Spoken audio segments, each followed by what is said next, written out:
kailan papasok dito sila Senator Bato at Senator Bongo sa usapin na ito na nabanggit po daw ninyo, ma'am, na hindi malayo na magkaroon na po ng arrest warrant, unang-una kay Senator Bato.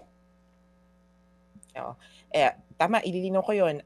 Ako mas kampante ako na talagang si Senator Bato ay may role at co-conspirator dito sa kaso ni Duterte.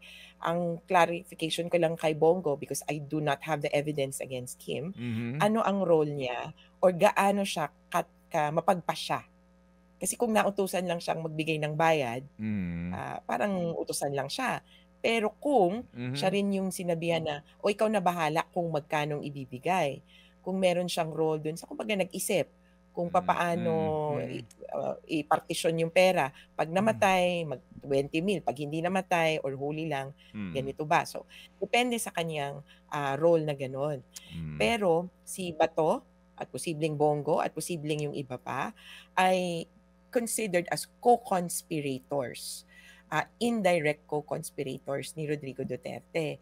At, si Bato de la Rosa malamang sa malamang ay malapit ng makitaan na siya ay isa sa mga most responsible. Tayo nga, Oo.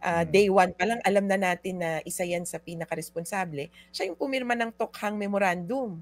Oo. And Pirma niya yung opo, opo. nakalagay doon.